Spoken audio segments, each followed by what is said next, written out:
Dahil sa labis sa frustration ay nagpasya si Tyrone na maglasing ngayong araw. Tinatamad siyang pumunta sa club para doon maglasing kaya nagpasya siya na dito na lang sa office niya magpakalunod sa alak nang sa ganon ay sandali niya makalimutan ng mga dahilan kung bakit umiinit ang ulo niya. Hiraya, pakidala naman ito sa office ni Mr. DiVincenzo. Utos sa kanya ng isang babae na naka-corporate attire. Sige po ma'am. Tugon niya naman bago tinanggap ang alak na inabot ng babae. Alam naman ni Hiraya na kanina pa mainit ang ulo ng boss niya, kung kaya naman naiintindihan niya kung bakit takot na takot ang babaeng mga empleyado na pumasok sa office ni Mr. DiVincenzo. Sir, dala ko na po ang alak ninyo. Nakaupo si Mr. DiVincenzo sa mahabang sofa at may hawak na baso na may lamang alak. Aalis na po ako, sir. Tumalikod na si Hiraya at akmang aalis na nang muli magsalita si Tyrone. Stay. Kaya umikot si Hiraya paharap sa boss niya. Umiinom ka ba, Miss Saavedra? Sandaling bumalik ang tingin niya sa alak na nilapag niya sa lamesa bago binalik ang tingin kay Tyrone tsaka marahan siyang tumango. Then join me. Hindi inaasahan ni Hiraya ang sinabi nito kaya para bang nabingi siya at hindi agad nagawang makasagot. Po? I said join me. It's lonely drinking here alone. You don't mind joining me here, right? Besides, hindi ka rin naman makakatanggi since it's an order from your boss.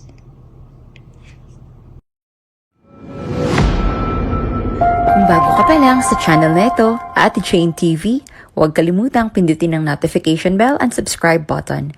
Sana po hindi naman malaking abala sa inyo ang pagpindot ng subscribe button dahil ang kapalit po nito ay ang pagsuporta para makapag-produce ng mga libreng stories sa mga channels ni Ate Jane. Maraming salamat!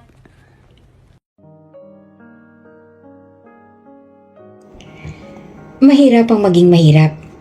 Walang bagay na madali sa mundo kung mahirap ka lang. Mula bata pa ay yun ang pinanghahawakan ni Hiraya.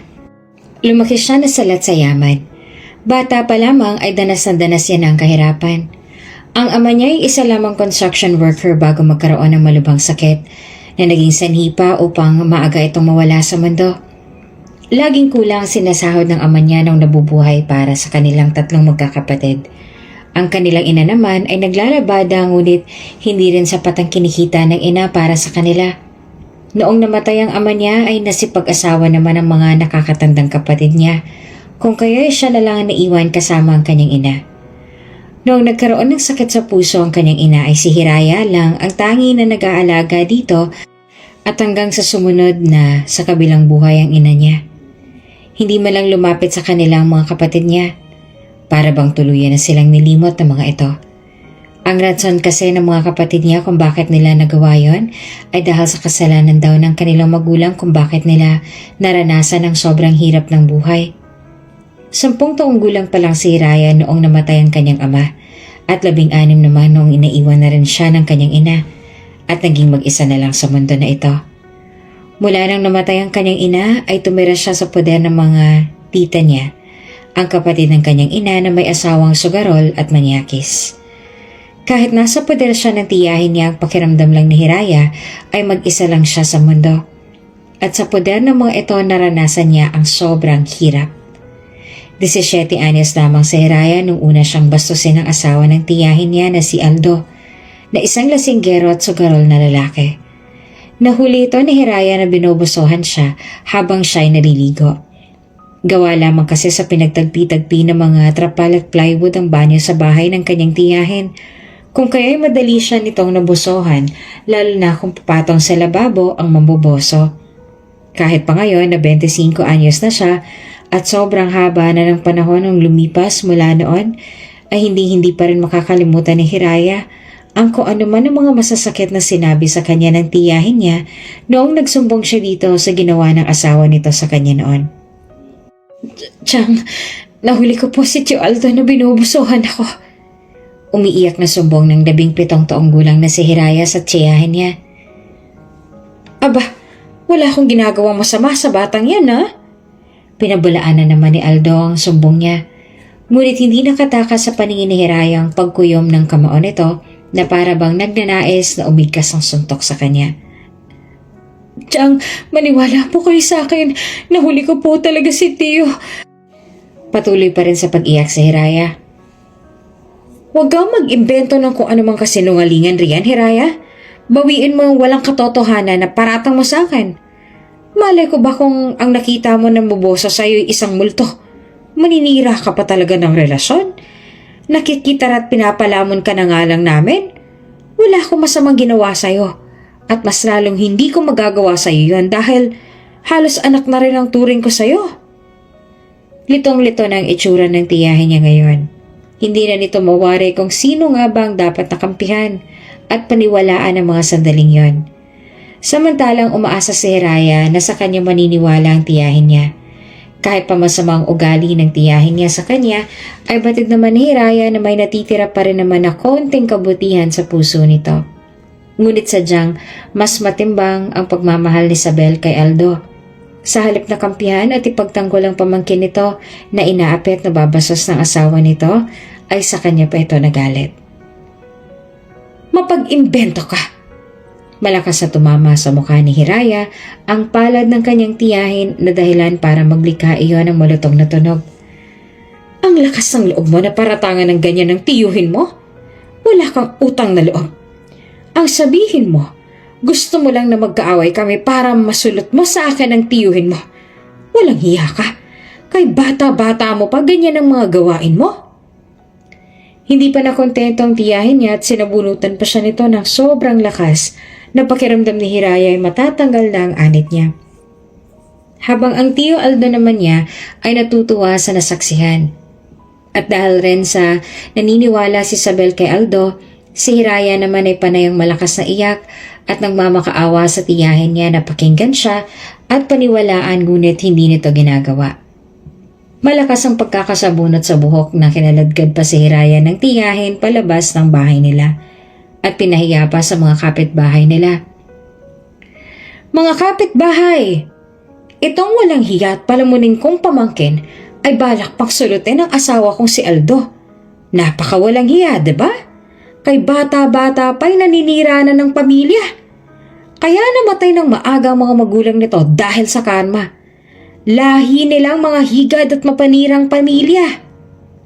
Malakas na pagsigaw ng tiyahin niya, habang ang mahabang buhok ni Hiraya ay nakapulupot sa braso nito at paulit-ulit pa siya nitong pinagsasampal.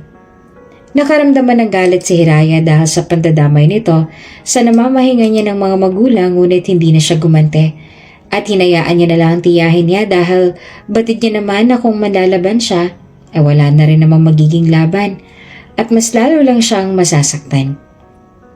Dahil sa kaguluhan na nga nagaganap, ay nagsipaglabasan sa kanilang mga bahay ang kanilang mga kapitbahay para makichismis. Lahat sila ay masama ang tingin kay Hiraya. Wala malang naniniwala sa kanya na ang tiyo Aldo niyang may kasalanan at totoo ang sinasabi niya na binobosohan siya nito. Dinig na dinig din ni Hiraya ang mga malalakas na bulungan ng tao tungkol sa kanya habang mas lalo pa siyang pinahiya ng tiyahin niya. Hindi po totoo yun. Nangangatalang boses ni Hiraya habang siya ay nakaluhod sa lupa at halos bumaha na ang luha niya. Wala po akong kasalanan. Wala po akong balak na ahasin si Tio. Hindi po totoo ang sinasabi ni Tia. Hindi ko po magagawa yun. Nagsasabi po ako ng totoo na nahuli ko siyang binusohan ako habang ako'y naliligo. Wala po akong kasalanan. Ngunit sa mata ng mga tao ay siyang masama. Lalo pat mas lalo pa siyang pinahiya ng tiyahin niya sa harap nila at nagsabi rin si Aldo ng kasinungalingan na inahas nga raw niya talaga ito. May isa lang naniniwala sa kanya at yun ay yung bunsong anak nila Isabel at Aldo. Nang ipagtapat sa kanya ng bunsong anak ni Isabel at Aldo na si Sania na hindi lamang ang pamboboso ang unang beses na kahalayang ginawa ni Aldo sa kanya, labis-labis ang pandidiri ni Hiraya. Dahil ayon din kay Sania tuwing sobrang mahimbing na raw ang tulog niya dahil sa labis na pagod sa mga trabaho ay hinihipuan din daw siya ni Aldo. Sadyang hindi lang daw makapagsumbong si Sania dahil tinakot ito ng sariling ama na kung magsusumbong ito ay sasaktan ni Aldo ang asawa nitong si Isabel na ina naman ni Sanya. Aalis ka na ba talaga, Ate Hiraya? Iiwan mo na ba talaga ako dito? Naiiyak na tanong sa kanya ni Sanya. 12 taong gulang at bunsong anak ni Aldo at Isabel. Nalulungkot naman na tiningnan niya ito. Oo, Sanya. Hindi ko na kaya na manatili pa dito. Pumatak ang luha sa mga mata nito. Pero paano na ako, ate? Paano na ako kung iiwan mo na lang ako mag-isa dito? Binitawan ni Hiraya ang damit na tinutupi niya. Nilapitan niya si Sanya at pinatahan ito. Huwag ka nang umiyak. Sigurado ako na mas magiging maayos ang bahay kung aalis na ako. Sigurado rin naman ako na hindi ito ang magiging huli natin pagkikita. Kapag mayaman na ako, ay hahanapin kita at isasama kita sa mga pag-travel ko at pupuntahan natin ang mga pangarap mo na bansa. Ang Japan, maganda doon. Kaya huwag ka malungkot. Isipin mo na lang na kaya ako aalis dito para unti-unti nang tuparin ang mga pangarap ko. At kapag natupad ko ng mga pangarap ko, ang mga pangarap mo naman ang tutuparin natin. Pinahid ni Sanya ang luha sa pisngi. Pangako yan, ate, ha? Aasahan ko yan sa'yo. Ngumiti naman si Hiraya kahit pang mga luha niya ay nagbabadya na rin tumulo. Oo naman, pinapangako ko yan sa'yo. Bago siya umalis sa bahay ng tiyahin niya ay nagpasalamat muna siya sa mga ito sa pagpapatira at pagpapakain sa kanya. Kahit palabis na hirap ang dinanas niya sa kanila ay nagpasalamat pa rin siya. Magmula nang umalis siya sa poder ng mga ito ay pinasok na ni Hiraya ang lahat ng trabaho na maaari niyang pasukin para may maipangtusto siya sa kanyang sarili. Ang pangako ni Hiraya sa sarili ay hindi siya susuko sa anumang hamon na ibabato sa kanya ng mundo. Nanumpa siya na magiging matagumpay ang buhay niya at makakabili na siya ng mga gusto niyang pagkain at damit nang hindi inaalala ang halaga. Makakaluwas na rin siya ng bansa at makakatulog na sa malumpot na higaan na kung saan ay hindi na ulit sasakit ang likod niya. Gagawin niya ang lahat para lamang mangyari yon. Lalampasan niya ang lahat ng mga hirap para sa mga pangarap niya at para sa magulang niya na batid niyang nakamasid ngayon sa kanya mula sa itaas. Gagawin niya ang lahat para hindi na ulit siya matrato na basahan dahil sa mundo na ito, saka ka lamang hindi aapak-apakan at ituturing na isang tao at saka lamang maraming maniniwala sa'yo kung marami kang pera. May pinasukan ka na naman ba na bagong trabaho, Hira? Nagtataka na tanong sa kanya ni Diana, ang ka-boardmate niya na isang college student. Tiningnan niya ito at ninitian. Oo, natanggap ako noong isang araw bilang isang janitress sa isang malaking kumpanya. Tumigil si Diana sa pag-aaral para tingnan siya. Hindi ka pa kontento sa mga trabaho mo? Aba, may 3 ka ng pinapasukan na trabaho, diba? Pang-3 na tong bago kong trabaho ngayon. Hindi na raw kasi nila kailangan ng isa sa part-time job na magbabantay sa anak nila dahil uuwi na mula sa abroad yung ina ng bata. Kaya ayun, bawas pagkakakitaan na naman. Mabuti na nga lang at mabilis ako natanggap sa bago kong pinag-applyan. Naku, nakakatulog ka pa ba riyan sa kakatrabaho mo? Parang wala ka ng pahingi. Naiiling na tanong ni Diana. Oo naman, nagpapahinga ako tuwing break time ko. Bago niya sinukbit ang bag sa kanyang balikat. O siya, kailangan ko na umalis at baka mahuli pa ako sa trabaho. Ingat ka dito. Baka madaling araw na ako makabalik mamaya. I-lock mo na lang ang pintuan, may susi naman ako. O sige, mag-ingat ka ron. Napaawa ang labi ni Hiraya habang nakatingin siya sa matayog na building na nasa kanyang harapan. Hindi siya makapaniwala na dito na talaga siya magtatrabaho. Sobrang ganda. Ang building na ganito kataas ay nakikita niya lang noon sa telebisyon sa tuwing manunood ang batang inaalagaan niya noon. Pero ngayon ay nasa harapan niya na ito. Nakakamangha. Oo nga, ang trabaho niya lang dito ay isang janitress pero pakiramdam ni Hiraya ay natupad niya na rin ang isa sa mga pangarap niya dahil dito siya papasok. Ikaw ba si Hiraya Saavedra? Sinalubong siya ng medyo chubby na babae na nagpakilalang si Mrs. Wang. Opo ma'am, ako nga po yun, ang bagong janitress. Tiningnan siya ng babae mula ulo hanggang paa tsaka kinunutan siya ng noo. Sigurado ka ba talaga sa pinasok mo na trabaho, miss? Po? Opo. Tugon niya naman na may halong pagtatakang tono.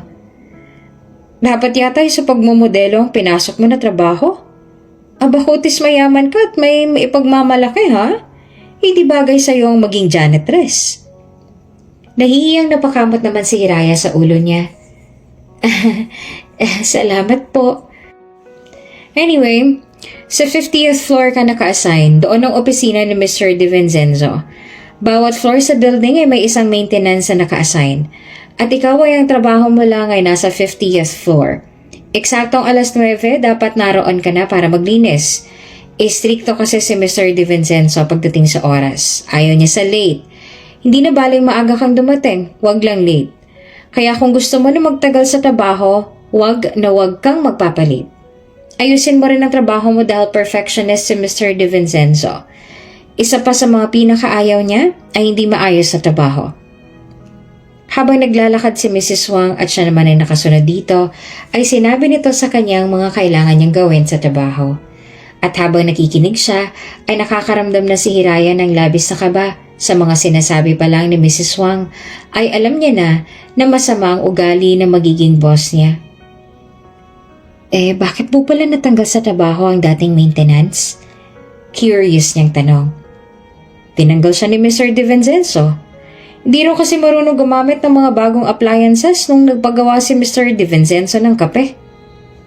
Ganon? Nakakatakot naman po pala siya. Mahinang natawa si Mrs. Wang. Hindi naman, mabait din naman kahit papaano si Mr. Vincenzo. Lalo na kung magustuhan niya ang trabaho mo. Tingnan mo, mahigit 6 na taon na ako dito dahil maayos ang trabaho ko. Kailangan mo lang talaga na galingan sa trabaho mo para hindi ka agad masesante.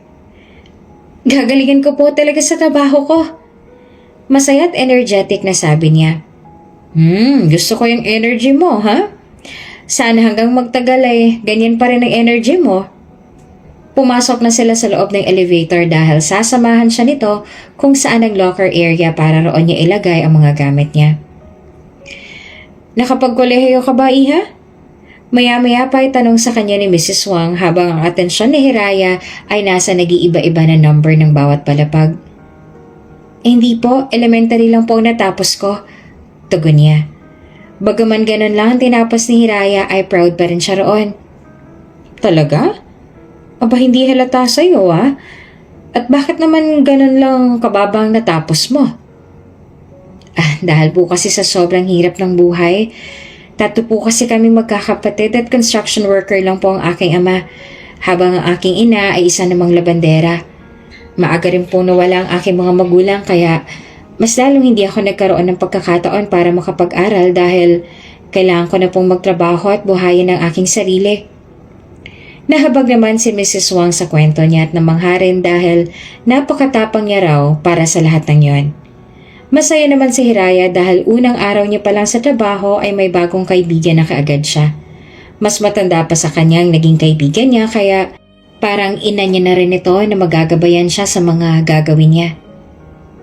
Alas 8:30 pa lamang ng umaga ay nasa 50th floor na si Hiraya para hindi siya mahuli. Sinimulan niya na rin ang paglilinis niya roon para hindi na rin siya magahol sa oras. Ngunit hindi muna siya pumapasok sa loob ng opisina ni Mr. De Vincenzo dahil ang bilin sa kanya ni Mrs. Wang ay wag na wag daw siyang mauuna sa office ni Mr. De Vincenzo dahil yun daw ang pinakaayaw ng boss niya. Nagpupuna siya ngayon sa glass wall at naluluha na siya sa tuwing napapatingin siya sa baba. Sa sobrang taas kasi ng balapagay, hindi niya na matanaw ang nasa baba. Ito ang unang beses niya sa ganitong kataas na palapag kaya ang pakiramdam ni Hiraya ay nangihina ang tuhod niya. Samantalang isang lalaki naman na nakasuot ng kulay puting polo na nakatupi hanggang siko at may suot din ng rectangular eyeglasses ang lumabas mula sa elevator. Hinihilot-hilot ng binata ang sentido at ang itsura nito ay tila inis na inis pa. Habang abalang-abala pa rin sa pagpupunas ng glass wall si Hiraya, dinadaan niya na lang sa mahinang pag-awit ang nervyos niya. Gulat na hiyon ni Hiraya dahil sa pag-atras niya ay hindi sinasadya na nabangga niya ang isang timba na may laman na tubig na ginamit ni Hiraya kanina para makapag-mop sa sahig. Sa labis na gulat at babagsak na ang katawan niya sa sahig ay napapikit na lang sa Hiraya. Hinanda niya ang kanyang katawan sa malakas na impact ng pagbagsak niya. Ngunit nagtataka siya nung wala siyang maramdaman na sakit at para bang nakalutang siya sa hangin. Nagmulat ng mata si Hiraya at halos matigil siya sa paghinga dahil sa pagmulat niya ay diretso siyang napatitig sa mga mata ng isang lalaking nakasalu sa kanya. Isang napakagwapong lalaki. What? Mananatili ka na lang ba sa ganyang posisyon buong araw? Masungit na tanong sa kanya ng lalaki. Nahihiya naman agad na tumayo si Hiraya at humingi ng pasensya sa lalaki. Pasensya na po sir, hindi ko po sinasadyang nangyari. Inayos ng lalaking suot na damit. Anong ginagawa mo rito? Ikaw ba ang bagong maintenance? Mabagal siyang tumango. Opo sir. Bago ka pa lang pero pumalpak ka na agad sa trabaho? Mas lalo pang napahiya si Hiraya dahil sa sinabi nito. Kinagat niya ng malakas ang kanyang ibabang labi at saka nagbaba ng tingin dahil para bang babagsak ng mga luha niya. Labis kasi ang takot at kaba niya ngayon kaya naiiyak na siya. Pasensya na po talaga sir. What's your name? Sa halip ay nagtanong ang lalaki na sa tingin ni Hiraya ay ang boss niya na si Tyrone De Vincenzo. Nag-angat siya ng tingin sa mukha nito at ang mga luha ay nangingilid na sa mga mata niya. Hiraya Saavedra po. Tanggal na po ba agad ako sa trabaho ko, sir? Hindi. Tumugon ang lalaki kaya para bang nakahinga siya ng maayos. Linisin mo ang kinalat mo at pagkatapos mo riyan ay gawan mo ako ng kape. Hindi na nakasagot si Hiraya dahil tumalikod na ang lalaki at nagpatuloy sa paglalakad. Pinagmasdan niya lang ito hanggang sa pumasok na ito sa loob. Hindi nga siya nagkakamali. Ang lalaking yon ay walang iba kundi ang boss niya na si Tyrone De Vincenzo. Gusto ni Hiraya na batukan ang sarili niya dahil sa kapalpakan niyang nagawa sa unang araw niya sa trabaho. Talagang sa dami ng pwedeng makakita sa kahihiyan niyang yun ay ang boss niya pa talaga. Mabuti na lang at tila nahabag sa kanya ang boss niya at hindi siya sinisante sa trabaho. Hindi na nag-aksaya ng oras si Hiraya at itinuloy niya na ang pagtatrabaho niya dahil baka matanggal na talaga siya sa trabaho kung patuloy siyang tutunganga. Nilinis niya ang kalat na nagawa niya at nagandaan na ng kape para kay Mr. De Vincenzo. Bago siya pumasok sa loob ng opisina ay kumatok muna siya ng 3 beses at saka tinawag ang taong nasa loob. Nang wala siyang tugon na natanggap mula sa taong nasa loob ay pinihit niya na ang doorknob na pabukas. Sir, hindi niya rin natuloy ang sasabihin niya dahil mabilis na nagtamang paningin nila ni Mr. De Vincenzo at nilagay din ng boss niyang hintuturo sa labi para senyasan siya na huwag maingay dahil may kausap ito sa cellphone. Oh yes, I've seen the article, saad ni Tyrone sa kausap. Ang mga mata nito hindi maalis kay Hiraya na maingat na naglalakad palapit. It's not a big deal. Bakit kailangan ko pang ipa-take down? Maingat na nilapag ni Hiraya ang tasa ng kape sa lamesa at ginawa niyang lahat para lang hindi makapaglikha ng kahit anong ingay dahil ayaw niya na maabala si Mr. De Vincenzo. Ni halos ayaw niyang ang huminga at gusto niyang pagsabihan ng puso dahil sa lakas ng kalabog ng dibdib niya ngayon. Paano kasi ay habang may kausap si Mr. De Vincenzo ay nasa kanyang mga mata nito. Alam natin pareho na hindi ako ang nagloko at sumira sa relasyon kaya hindi ko kailangan na magpaliwanag at linisin ang pangalan ko na pilit na lang dinudungisan. At least alam ko sa sarili ko at alam ko rin kung anong totoo.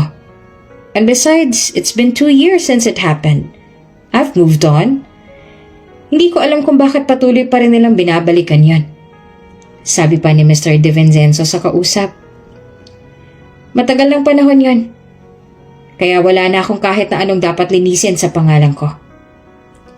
Ayaw ni Hirayang isipin ng boss niya na nakikinig siya sa usapan niya, kaya lumayo na siya. Lumabas muna siya saglit ng opisina para kunin ang gamit niyang panglinis bago siya muling bumalik sa loob ng opisina. Habang nagpupuna siya sa glass wall at ginagawa ng maayos ang kanyang trabaho, ay nagnakaw siya ng tingin paminsan-minsan sa boss niya na matapos makipag-usap sa tawag ay nagsimula na magtrabaho. Sa totoo lang, ang akala kanina ni Hiraya ay matanda na ang bossing niya kaya masungit ito. Ngunit hindi niya naman lubos akalain na ganito pa wala kabata si Mr. De Vincenzo at ubod pa ng gwapo. Para bang lumabas ang boss niya straight mula sa Mount Olympus at napapabilang ito sa mga Greek gods. Wala kasing mapuna sa mukha nito dahil napaka-perpekto nun. Hindi ito maputi. Moreno lang na bagay sa kanya. Ang buhok nito ay itim na para bang uling at nakastyle yon ng maayos. Ang kilay nito ay makapal at ang pilik mata ay mahaba na nagbibigay tingkad sa hazel brown nitong mga mata. Ang ilong naman ng binata ay matangos at sakto lang ang laki habang ang labi naman nito ay may katamtamang laki at kapal, mapupula na rin at mukha ring malambot. Ang panga nito ay para bang makakatapas ng papel dahil sa tulis. Pagdating naman sa katawan ng binata, ay sigurado agad si Hiraya na magandang katawan nito. Dagdag points pa na magaling din itong manamit at mabango. Hanggang ngayon nga'y nanunuot pa sa ilong niya ang mabangong amoy ng boss niya nung nasaluni siya nito. Ang kaso lang, may kasamaan talagang ugali ng binata. Bukod sa cold ay hilig din ng binata na manigaw ng mga empleyado. Halos araw-araw ay may sinisigawan at pinapagalitan ng binata sa tuwing may isang pumapalpak ang gawa. Pasalamat na lang talaga si Hiraya at sa isang linggo niya ng pagtatrabaho sa De Vincenzo Group of Companies ay hindi pa siya nito nasisigawan at napapagalitan. Kamusta naman ang trabaho mo sa DV Group, Hiraya? Tanong ni Diana.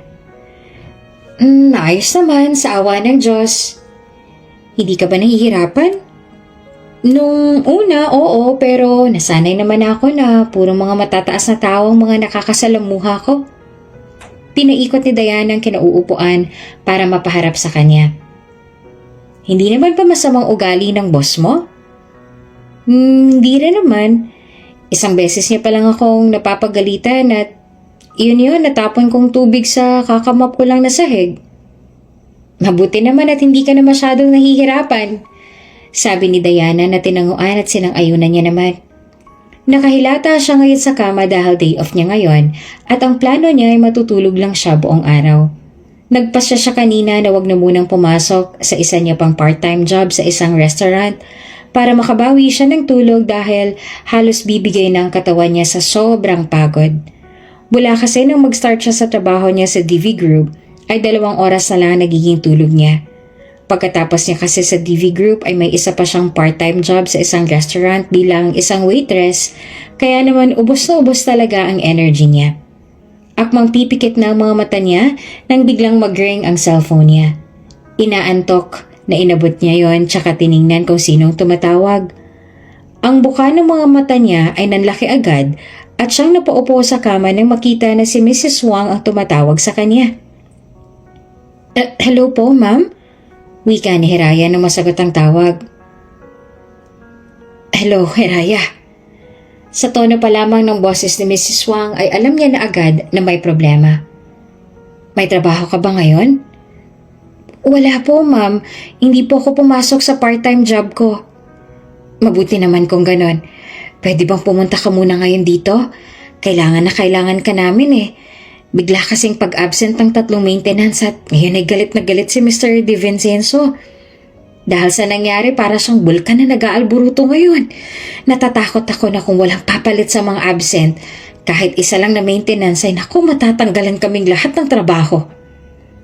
Ganun po ba? Sige po, pupunta na po ako ngayon dyan at wala naman po akong pasok ngayon.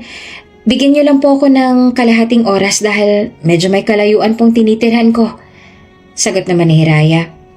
Sige, maraming salamat ha.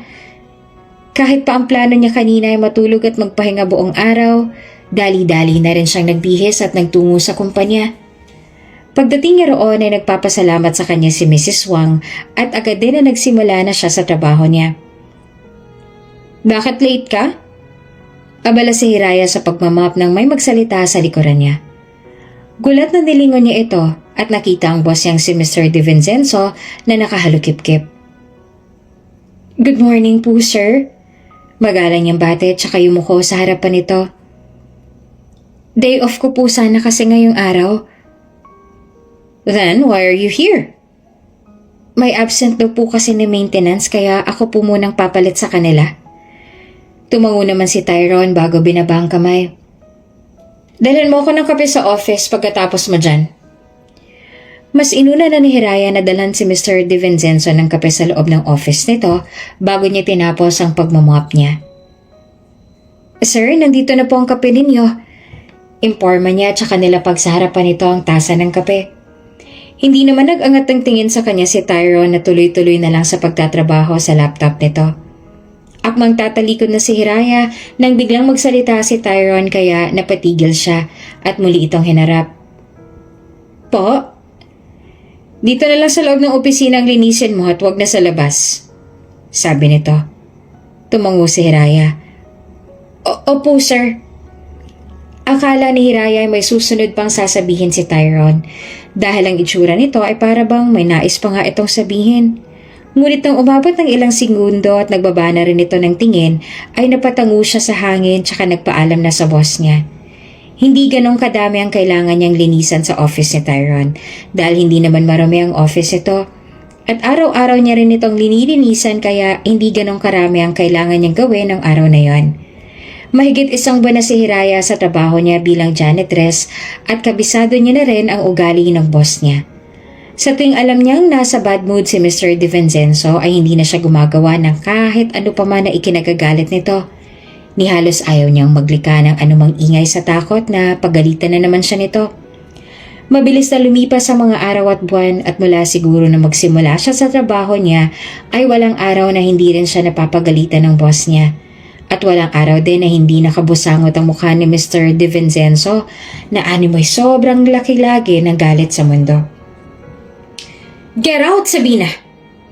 Maging si Hiraya na noon ay nagpupunas ang dahon ng halaman sa loob ng office ng Mr. DiVincenzo ay napaigta dahil sa pagtaas ng tono ng boses ni Tyrone sa kausap nito na isang magandang babae na dumating kanina. No! Matigas naman na sagot ng babae na nagngangalang Sabina. Hindi ako aalis hanggat hindi mo ako binibigyan ng isa pang pagkakataon, Tyrone. Chance lang ang kailangan ko. And what chance are you even talking about right now, Sabina? Matagal nang tapos ang relasyon natin. It ended 3 years ago. I've moved on. Kaya hindi ko alam kung ano pang pagkakataon ang gusto mo ngayon. I'm done with you. You can't just move on like our 4-year relationship was just nothing to you. But I did. Tugon ni Tyrone. I've moved on from you. Nakalimutan ko na nga ang lahat kaya hindi ko alam kung bakit ba ginugulo mo pa ang buhay ko. We're over. Matagal na tayong natapos. Alam kong mahal mo pa ako, Tyrone. Pilit mo mang itanggi. Alam ko kung anong totoo. Sabi pa ni Sabina. I can feel it. Wala pa rin nagbago sa pagmamahal mo sa akin. And I'll make sure that no matter what happened, babalik ka pa rin sa akin. Labis na labis ang galit ngayong araw ni Tyrone. Kaninang umaga pa mainit ang ulo niya dahil sa message na natanggap niya mula sa sekretary niya na may naglabas na naman ng articles na puro paninira sa kanya. Mas lalo pang nasira ang araw niya dahil sa pagdating ni Sabina kanina sa office niya at kung ano-anong mga walang kwentang bagay na naman ang sinabi sa kanya. Lahat ng sinabi niya kanina kay Sabina ay totoo. Wala na siyang ni katiting na pagmamahal ang natitira para sa dating kasintahan. Kahit galit sa ginawa nitong panluloko sa kanya noon ay wala na rin. Naka-move on na siya. Pero sa ginagawa nito ngayong paninirang puri sa kanya para lang makuha ang atensyon niya at makipagbalikan siya dito, bumabalik ang galit niya. Hindi niya alam kung ano pa nga bang kailangan sa kanya ni Sabina para gawin ulit ang lahat ng ito. Hindi pa ba sapat para dito ang lahat ng mga ginagawa sa kanya noon na naging dahilan para masira ang buhay niya at nawasak ang mga pangarap niya? Ngayon na nakamove on na siya, ngayon na maayos na siya at handa na muling buksan ang puso niya para umibig sa ibang babae, saka naman ito babalik sa buhay niya para guluhin na naman siya. Sir, dala ko na pong pinapakuha niyong alak. sabi sa kanya ng sekretary niyang si Tyla. Baka sa mukha nito ang takot sa kanya. Okay, just leave it there, tugon naman ni Tyrone. Dahil sa labis na frustration ay nagpa siya si Tyrone na maglasing ngayong araw. Tinatamad siyang pumunta sa club para roon maglasing kaya nagpasya siya na dito na lamang sa office niya magpakalunod sa alak. Nang sa ganon ay sandali niyang makalimutan ang dahilan kung bakit nagiinit ang ulo niya. Hiraya, pakidala naman to sa office ni Mr. De Vincenzo. Utos sa kanya ng isang babae na naka-corporate attire. Sige po ma'am. Tugon niya naman bago tinanggap ang alak na inabot ng babae. Alam ni Hiraya na kanina pa mainit ang ulo ng boss niya kung kaya naman naiintindihan niya kung bakit takot na takot ang ibang mga empleyado na pumasok sa office ni Mr. De Vincenzo. Siya lang talaga tong naglakas ng loob ngayon na pumasok sa loob ng opisina nito. Sir, dala ko na pong alak ninyo. Nakaupo si Mr. De Vincenzo sa mahabang sofa at may hawak na baso na may lamang alak. Nang marinig ito ang boses niya ay nag-angat ito ng tingin sa kanya at walang kahit anong sinabi. Nanatili lang na nakatingin ito sa kanya. Habang si Hiraya naman ay lumapit sa round table at pinatong doon ang alak. Aalis na po ako, sir. Tumalikod na si Hiraya at akmang aalis na sana nang muling magsalita si Tyrone. Stay. Kaya umikot si Hiraya paharap sa boss niya. Umiinom ka ba, Miss Saavedra? Sandaling bumaling ang tingin niya sa alak na nilapag niya sa lamesa bago binalik ang tingin kay Tyrone tsaka marahan siyang tumango. Then join me. Hindi naman inaasahan ni Hiraya ang sinabi nito kaya para bang nabingi siya at hindi agad nagawang makasagot. Po? I said join me. It's only drinking here alone. You don't mind joining me here, right? Besides, hindi ka rin naman makakatangga since it's an order from your boss. At marahang ulit tumango si Hiraya. Naupo na siya sa mahabang sofa habang pinagsali naman siya ni Tyrone ng alak sa baso. Noong una ay awkward ang pakiramdam ni Hiraya dahil hindi man lang nagsasalita si Tyrone habang sila ay nagiinuman. Ngunit kalaunan ay numipis din ang awkwardness sa hangin. Lalo na nang unti-unti na silang tinatamaan ng sipa ng alak at ang kaninang tahimik na silid ay napuno ng ingay. Hindi, sir. Lasing na sabi ni Hiraya habang tumatawa. Hindi ko naman alam na mangyayari yun. Natatawa rin si Tyrone. But you looked really funny back then. Napagkukwentuhan nila ngayon ang tungkol sa nangyari nung unang beses na nagkita silang dalawa. Iyong natumba siya at natapon niyang balde na may lamang tubig at nasalo siya ni Tyrone. Ang kanilang kwentuhan ay sobrang gaan at sige lang sila kakatawa na para bang sobrang lapit nila sa isa't isa habang sila ay nag-uusap at kwentuhan. Sobrang takot na takot po ako sa inyo nun kasi akala ko itatanggalin niyo ako sa trabaho dahil sa nangyari. Pag-amin niya kaya mas lalo siyang tinawanan ni Tyrone. Lasing na kasi si Hiraya. Ngunit iba pa rin ang tama ng tawa ng binata sa kanya. Well, naawa nga ako sa'yo nun. So I give you a chance. Sabi naman ni Tyrone. Hindi naman ako kasing sama tulad ng mga sinasabi ng iba. Pero nakakatakot po kayo nun. Nilapag ni Tyrone ang baso ng alak sa lamesa bago isinandal ang likod sa kinauupuan na sofa. I was in a really bad mood that time. Ginawa pa rin una ni Hiraya ang sandalan ng couch at patagilid pa siya nakaupo paharap sa boss niya. Bakit po? Business. A client suddenly canceled appointment kaya sobrang inis ko dahil sobrang dami ko rin kinancel na meetings para lang makausap sila nun. Ginaya pa ni Tyrone ang posisyon ng pag-upo niya kaya magkaharap na sila ngayon. At ang mapungay nitong mga mata ay diretsong nakatingin sa kanya. But then, thanks to you, kahit papano, gumaan ang mood ko. Sa akin? Sir? Gulat niyang sambit. Ngumiti si Tyrone tsaka tumango. Yes, you looked so cute and funny back when you almost fell, and it made me laugh. Napatawa ko po kayo? Pero mukhang galit na galit naman po kayo sa akin nun eh. I laughed when I was alone inside my office. Pag-amin nito. Iyon ang unang beses na may nakapagpatawa sa akin na nasa bad mood ako. So, it was quite unforgettable.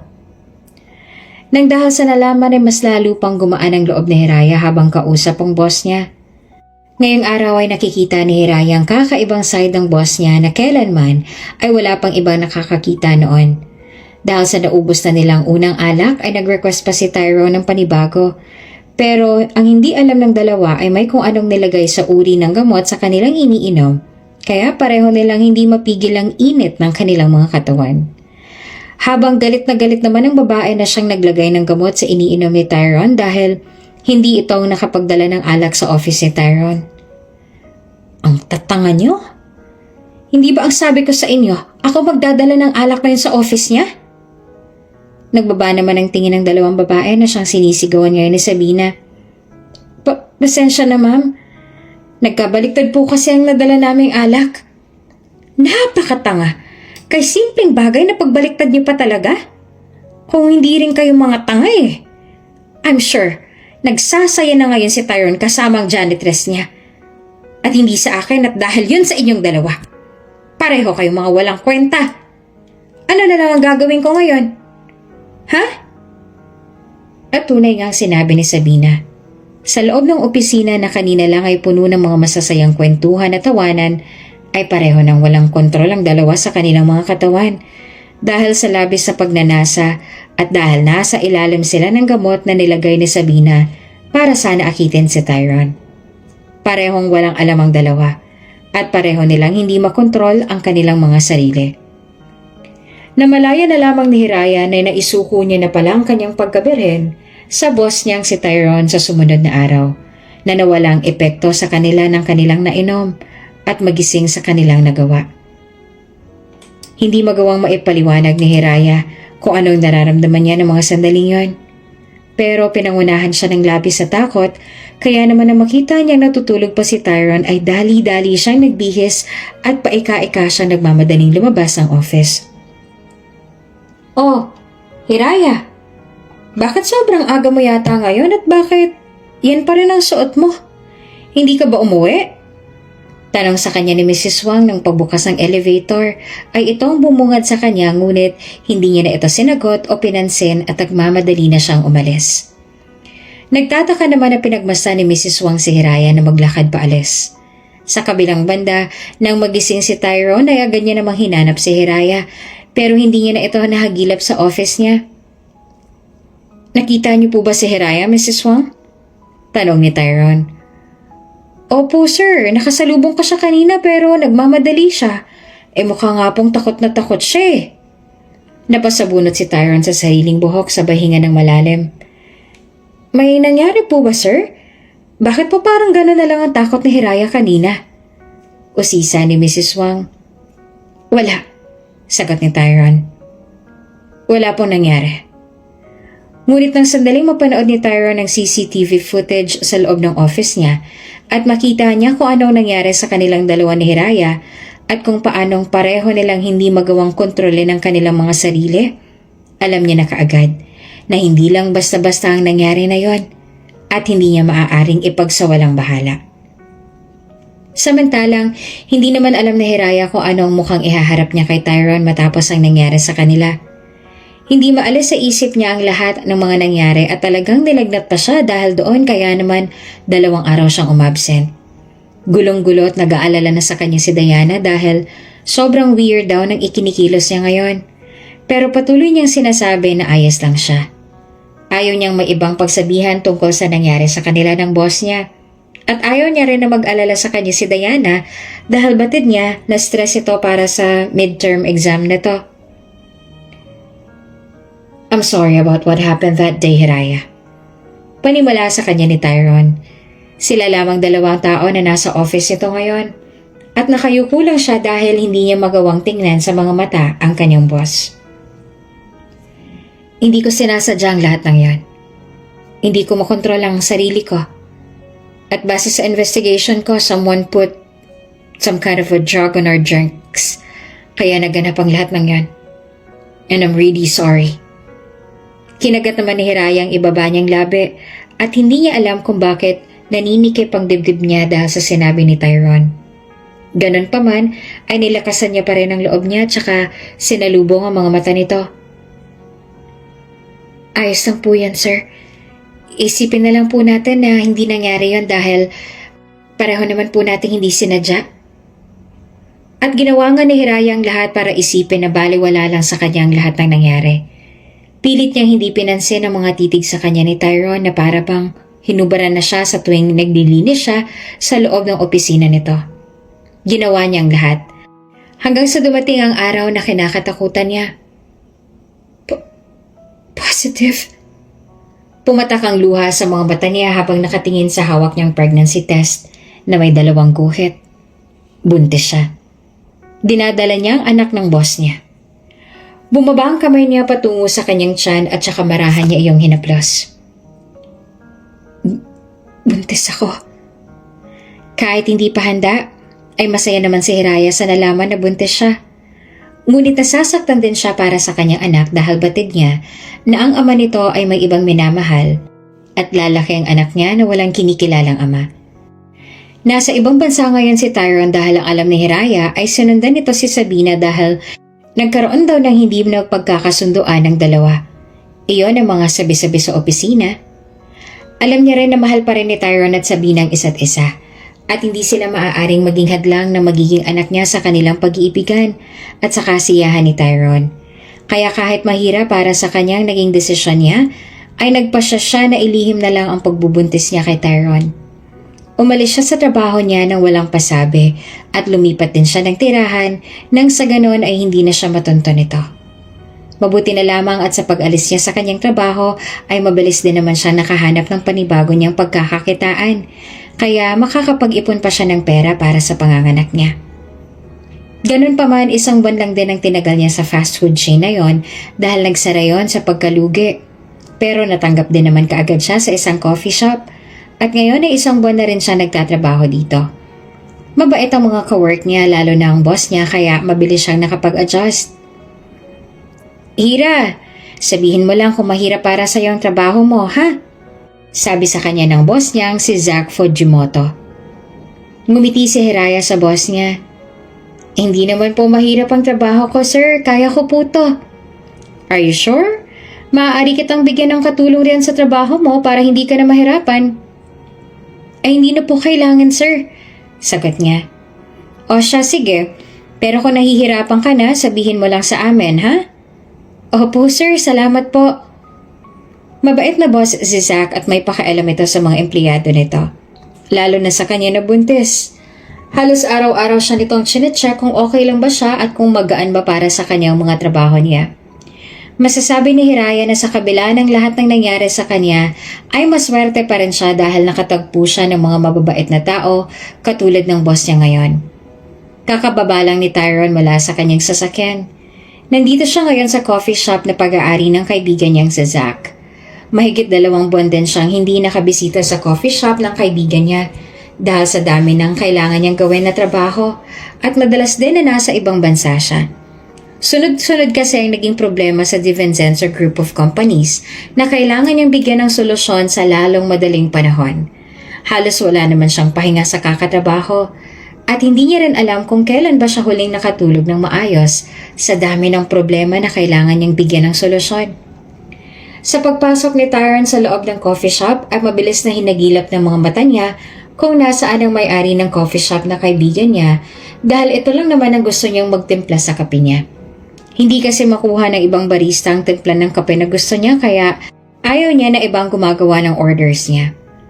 Ngunit sa paghahanap niya sa kanyang kaibigan ay hindi sinasadyang nahanap niya ang babaeng matagal ng laman ng isip niya na abala sa pagsiserve ng order ng mga customers. Nang bumaba ang tingin ni Tyrone sa tiyan ng dalaga, ay mas lalo pang bumilis ang tibok ng puso niya nang napansin niya ang umbok doon. Kapansin-pansin din ang pagdagdag ng timbang ni Hiraya at mas lalo pa itong gumaganda sa paningin niya.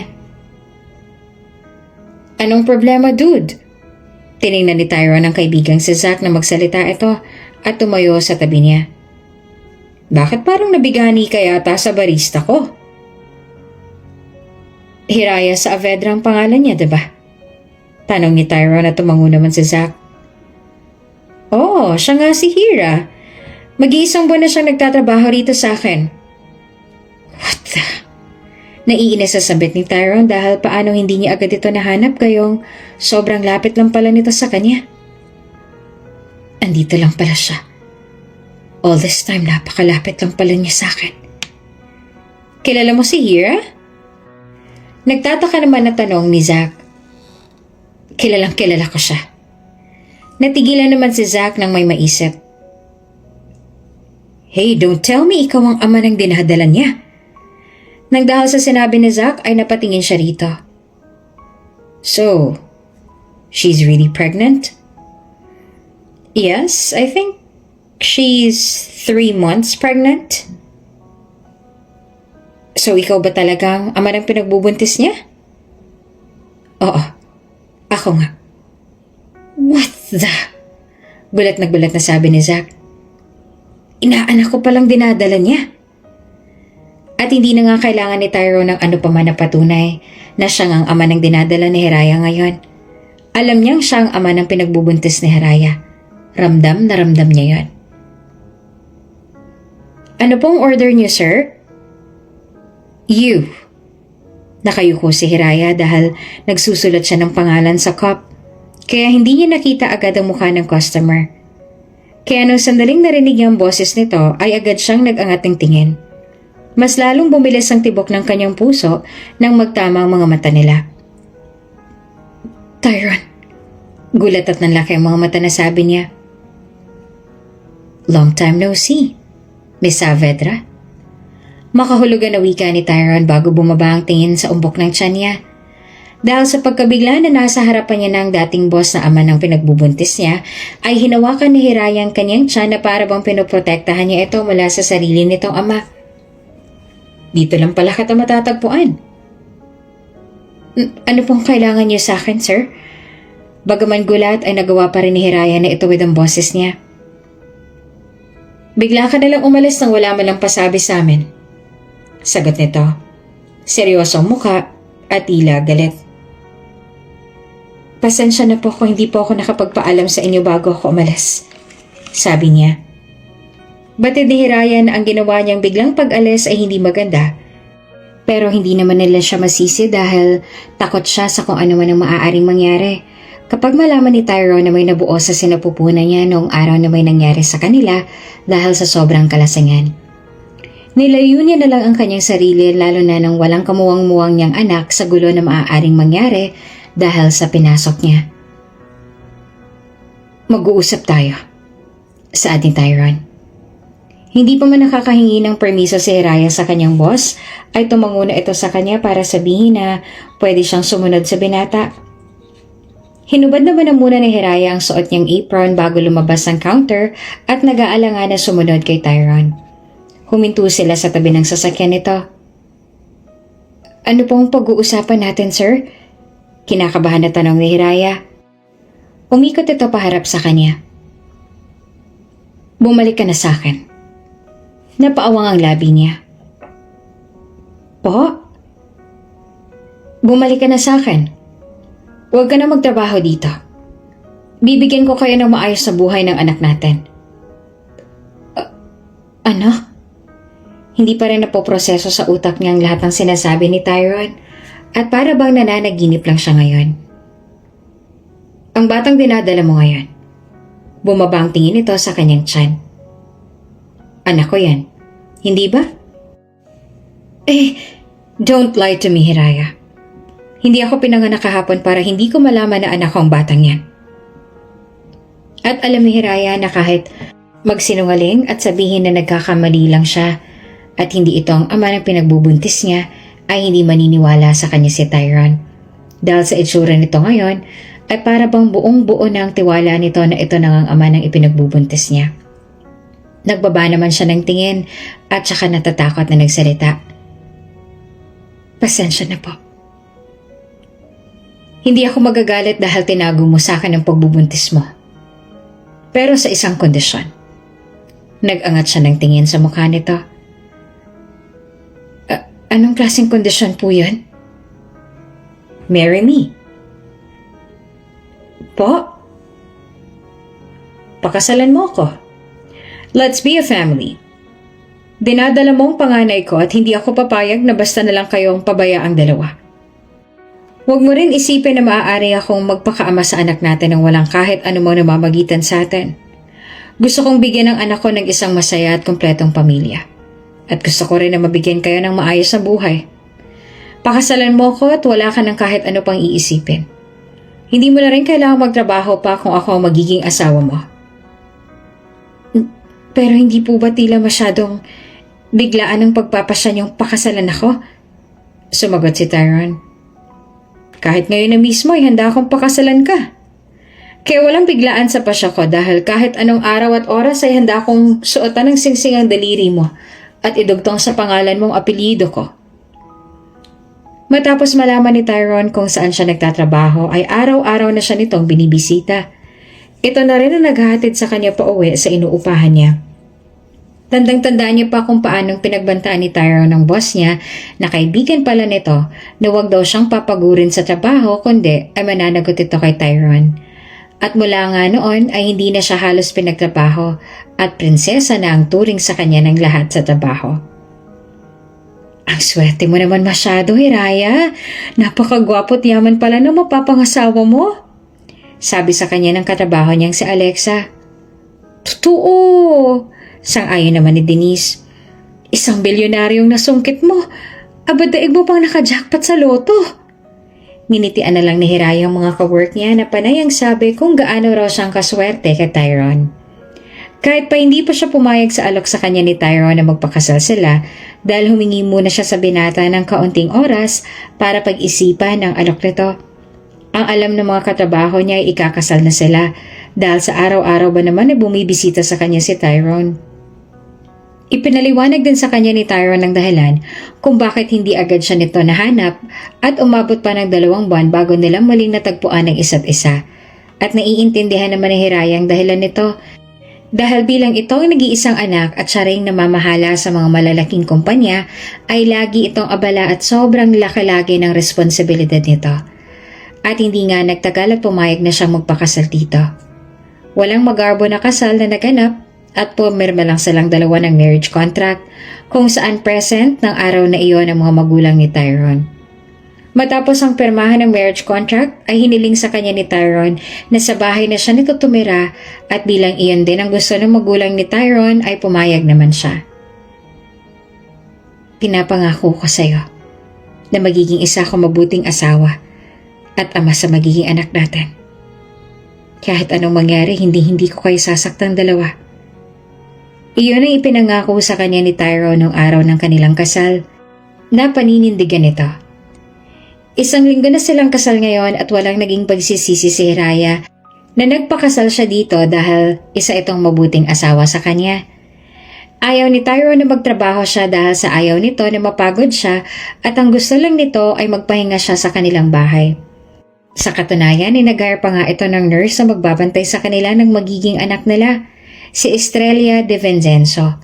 Ang pinsan ni Tyrone ang hinire nito para maging nurse niya. I want this marriage to work, Hiraya. At nang sabihin niyo ni Tyrone sa kanya, pakiramdam ni Hiraya ay nabingi siya at para bang nakalutang siya sa hangin. Hindi lang dahil sa magkakaroon na tayo ng anak. Pero gusto ko rin na matutunan natin na mahalin ang isa't isa. We will be together for the rest of our lives. Ayoko may kahit anong pagsisisi kang maramdaman sa pagpapakasal sa akin. At ang mga katagang yon ang dahilan kung bakit laging nakaukit ang matamis na ngiti sa labi ni Hiraya at kung bakit araw-araw siyang masaya dahil sa gusto ni Tyrone na mag-work ang relasyon nila. Ma'am, galing daw po ito kay Miss Sabina, pinapabigay po raw kay Sir Tyrone. Imporma sa kanya ng kanilang kasambahay. Sabay abot sa kanya ng hawak na maliit na box. Tinanggap naman ni Hiraya ang maliit na box at nagpasalamat sa kasambahay. Bagaman curious siya sa kung anong laman ng box, ay hindi niya yung binuksan at hinintay niya na makauwi ang asawa mula sa trabaho. Pinabibigay sa'yo ni Sabina. Hindi niya nagawang tapusin ang sabihin niya dahil sa malakas na boses ni Tyrone. Bakit tinanggap mo to? Ha? Sa labis na gulat dahil sa pagtaas nito ng boses sa kanya ay napaigtad siya. Pasensya na. Galit na galit si Tyrone dahil sa pagtanggap niya sa pinabigay ni Sabina. Hindi niya alam kung bakit ito nagalit at kung ano ang laman ng box ang binigay ni Sabina. Hindi na siya nakapagtanong dahil umalis na si Tyrone sa bahay at iniwan siyang mag-isa. Nakita at narinig ni Esther ang lahat ng mga nangyari at sinabi ni Tyrone.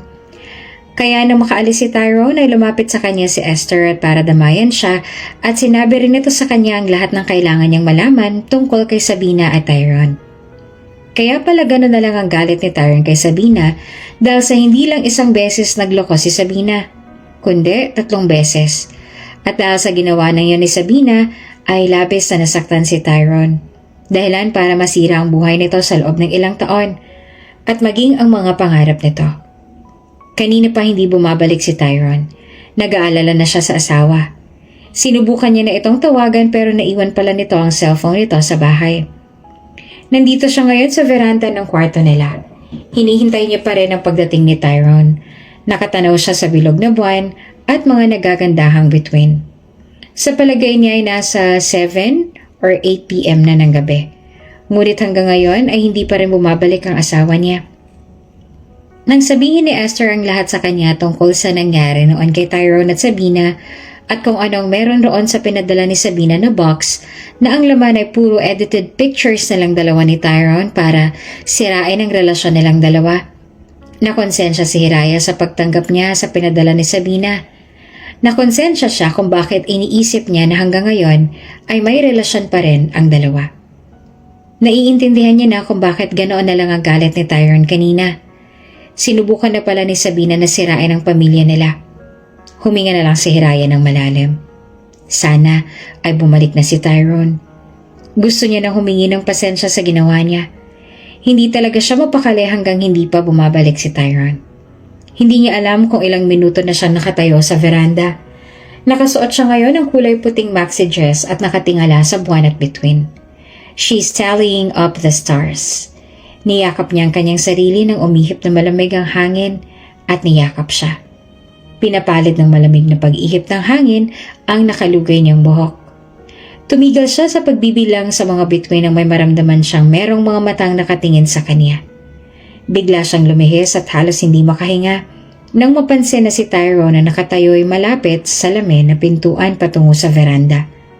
Gayunpaman, mahirap para sa kanya na makita ng malinaw ang mukha nito dahil hindi ganong kaliwanag ang ilaw. Tyrone? Pagtawag niya dito. Hindi ito sumagot at naglakad palapit sa harap niya. Nang tuluyan itong makalapit, nagulat siya nang bigla na lang siya nitong ikinulong sa mga bisig nito at isinubsob nito ang mukha sa gilid ng leeg niya. He's hugging her tightly. Anong problema? Tanong niya nang mapawi ang gulat. Sa halip na sagutin ang tanong niya ay mas lalo pa noong hinigpitan ang yakap nito sa kanya. I'm sorry. Saan ito? Pasensya na't bigla kitang iniwan kanina. Patawarin mo rin ako kung napagtaasan kita ng boses. I didn't mean to raise my voice at you. I'm really sorry. Napangiti naman si Hiraya at saka niyakap ito pabalik. Bahagyang tinapik ang likuran nito. Ayos lang. Isa pa ako dapat ang humingi ng pasensya sa'yo dahil tinanggap ko yun ng walang permiso mo. Pasensya na sa nagawa ko kanina. Matapos silang kumala sa yakap, kinulong ni Tyrone ang mukha niya sa mainit nitong palad. Ang hazel brown nitong mga mata ay may kumikinang sa ilalim ng liwanag ng milyong-milyong mga bituin at ang buwan. It looked enticing and breathtaking. Don't be sorry, hon. Malabing na saad nito. Ngumiti rin ito sa kanya at humilik sa kanyang noo. Iyon na siguro ang unang beses na ngumiti ito ng ganon sa kanya kaya hindi na nakontrol ni Hiraya ang mabilis na tibok ng kanyang puso. Pinakawalan niya ang mukha niya at muli siyang niyakap. Hira? Malambing na tawag nito sa pangalan niya na mas lalong nagpawala ng tibok ng puso ko. Bakit? May gusto ko pa bang malaman patungkol kay Sabina? Pwede mo akong tanungin. kahit ano. Pangako ko, nasasagutin ko lahat ng tanong mo ng tapat. Ang totoo niyan ay, alam ko nang tungkol sa nakaraan yung dalawa dahil sinabi na sa akin ni Est kanina. Nag-aalangan na nagtanong siya. Galit ka ba kasi nagtanong ako kay Est? Umiling si Tyrone. No, hindi ako galit. I'm sorry, sabi ni Hiraya. Para saan? Dahil nagtanong ako kay Est tungkol kay Sabina. Humigpit ang yakap nito sa kanya. It's okay. I don't mind. Hindi ka nagtatampo? Tanong niya ng palayain siya mula sa yakap at ngayon ay nakatitig sa kanyang mukha na may mahinahong ekspresyon. Ngumiti naman si Tyrone. I'm actually nagtatampo. Kung ganon, anong kailangan kong gawin para hindi ka na magtampo? Kiss? At saka ngumuso ito. Tumingin naman siya sa nakanguso nitong labi at mariin na napalunok. Oh, sige. Inabot ng mga kamay niya ang mukha nito. Tumingkayad siya and pulled him closer by his nape at saka dahan-dahang inilapit ang labi niya sa labi nito hanggang sumagdikit na nga iyan. Mariing nakapikit ang mata niya. Marahang napadaing ng kagatin nito ang ibabang labi niya at pinasok nito ang dila sa bibig niya. He started exploring every corner of her mouth, savoring its sweetness. He was biting her mouth and sucking her tongue dry. Akala niya ay inosenteng halik lang ang kailangan niyang ibigay dito para mawala ang tampo nito. But he made the kiss hot. He's now devouring her lips. Anyway, nanggigigil ito sa labi niya. Para bang sabik na sabik ito. Mahina naman siyang napapadaing ng dahil doon. Nagsimula nang mag-init ang katawan niya. Humaplos ang kamay nito sa likuran niya pababa sa kanyang bewang. Her knees started to get wobbly at the kiss. Mabuti na lang at nayakap ang braso niya sa leeg nito dahil baka'y mawalan pa siya ng balanse. Nakakapanghina ang uri ng paghalik nito sa kanya. Puno iyon ng pagkasabik. It was passionate. Bumaba ang isang kamay nito papunta sa kanyang dibdib at nag-umpisang haplusin iyon, habang ang isa naman ay dumaosdos papunta sa batok niya. Mas lalo pang nag-init ang katawan niya. Sinisigaw noon ang pangalan ni Tyrone. But, before things really got out of hand, pinaghiwalay na nito ang kanilang mga labi at pinagdikit ang kanilang mga noo. You should go back to your room. Ang boses nito ay nakakabigani at malalim. Inilayo nito ang noo sa kanya at muling tumitig sa labi niya na namumula na. Bakit? I am going to shower. Nagpigil ang itsura nito. Maaari ba akong sumama? Walang pag-aalinlangan at hiyang nagtanong siya. Mariing lumunok ito. Hindi mo alam kung anong sinasabi mo. Inosente ang mga mata ni Hiraya habang nakatingin sa asawa. Alam ko. Idinikit niya palalo ang katawan niya dito para maiparamdam kung ano ang gusto niya na iparamdam dito. Hiraya, he groaned. Walang ano-ano ay hinalikan niya ang leeg nito. Gusto ko ulit na maulit ang nangyari sa atin noon. Gusto kong maramdaman muli ang katawan mo sa akin. At saka tumingin siya sa mga mata nito. Nagdilim naman ang mukha nito at napuno ng pagnanasa. Are you sure? Marahan siyang tumango ng walang pag-aalinlangan.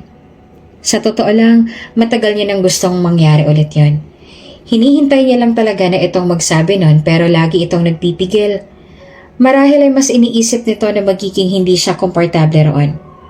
Mahina naman itong napamura at saka pinulupot ang kamay sa bewang niya. I've been holding back because I thought you'd feel uncomfortable if we do it again. But right now, you better decide in a few seconds if you really want to do it with me again.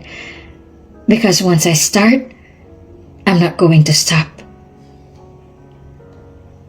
Huwag mong pigilan ang sarili mo. Sagot niya. Sayang-sayo ako ngayong gabi. Hindi na nag-aksaya ng segundo si Tyrone at pinagdikit na agad nito ang kanilang mga labi. He pushed his tongue inside her mouth and his other hand went to hold her neck. Nararamdaman niya na para bang lumulutang siya sa hangin nang buhatin siya nito. Pinulupot niya naman ang binti niya sa bewang nito habang magkadikit pa rin ang kanilang mga labi at nagsasalo pa rin sila sa mainit na halik. Naglakad si Tyrone papasok ng silid habang buhat-buhat siya at magkadikit pa rin ang aming mga labi. Napadaing din si Tyrone ng kagatin niyang labi nito. Dahan-dahan siya nitong inihiga sa kama and continued kissing her passionately. Hindi na matandaan ni Hiraya kung paanong natanggal ang lahat ng saplot niya sa katawan. Masyado siyang lunod sa mga labi nito na hindi niya namalaya na hubad na pala nito lahat ang saplot niya sa katawan. Isang mahinang ungol ang pinakawalan niya nang bumaba si Tyrone patungo sa leeg niya. Napasabunot din siya sa buhok nito habang nakapikit ang kanilang mga mata at bahagyang nakaawang ang labi. Muling tumaas ang labi nito papunta sa labi niya. Mas lalong nag-alab sa katawan niya dahil sa pagdama ng palad nito sa katawan niya. His seductive lip movements seemed to be stoking the flames. At nang gabi nga na iyon ay muling nag-isa ang kanilang mga katawan. At pareho silang aware sa mga nangyayari.